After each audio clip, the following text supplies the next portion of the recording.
कल नेताजी आज एसएसपी साहब से मिले, हाँ, किस मसले को लेकर बातचीत की? कल बुंदेलखंड विश्वविद्यालय परिसर में जिस तरीके की घटना हुई, बहुत ही निंदनीय घटना हुई।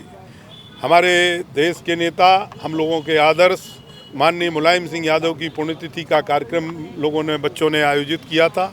उस दौरान कुछ लोग पहुंच करके उन लोगों ने अराजकता फैलाने का प्रयास किया और उस घटना में धक्का मुक्की, मारपीट जो भी हो सकता वो हुई। हमारे जो उसमें मुख्य अतिथि थे प्रदीप जैन आदित्य जी, जो पूर्व केंद्रीय मंत्री हैं, उनको 3 घंटे तक लोगों ने घेर करके रखा, बेचारे उसमें फंसे रहे।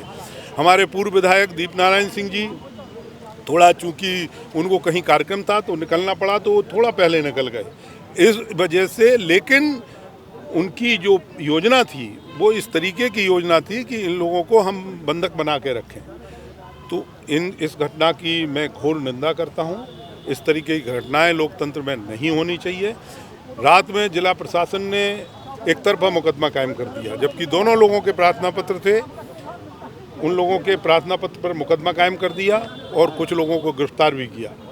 हम उस बात को लेकर के जिला प्रशासन में एसएसपी महोदय से मिले थे और उनसे हमने यही अनुरोध किया है कि वो निष्पक्ष तरीके से दोनों पक्षों का मुकदमा लिखें और निष्पक्ष तरीके से जो दोषी है उन्हीं के खिलाफ कार्रवाई करें, जो निर्दोष हैं उनके खिलाफ कार्रवाई की कोई आवश्यकता नहीं है।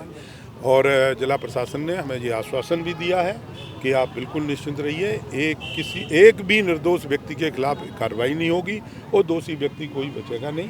हमने उनकी बात पर भरोसा किया है और भरोसे के साथ हम लोग जो है आज लौटे हैं। अगर वो हमारे जो आश्वासन दिए हैं या जो बात हुई है उस पर वो खरे नहीं उतरेंगे तो हमारा कोई वो तो है नहीं। हम तो आगे की रणनीति तैयार करेंगे और न्याय पाने का पूरी तरीके से प्रयास करेंगे कि लोगों को न्याय मिले।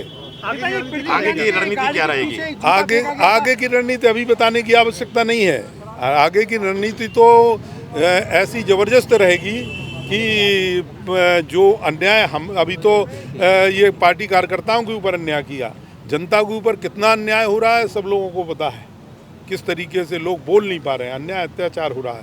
तो वो तो फिर लेकर के पूरे जिले में, पूरे प्रदेश में इस तरीके का आंदोलन होगा जिससे कि लोगों को न्याय मिले। क्या लगता है प्रदीप जैन की गाड़ी के ऊपर जूता भी फेंका? क्या प्रदीप जैन के ऊपर ज़बरदस्त तरीके से हमला था और उनको जहां अपमानित करने का प्रयास था वहीं उनके ऊपर जान से मारने का, हमला करने का प्रयास था।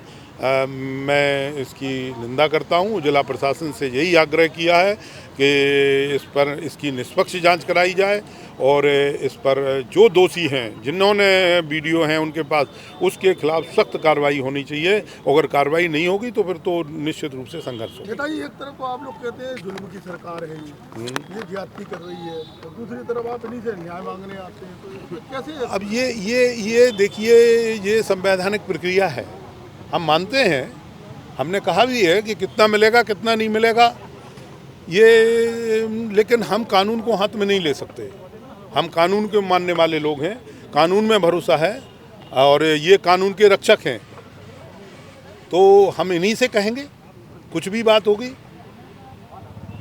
हो सकता है इनका जमीर जग जाए।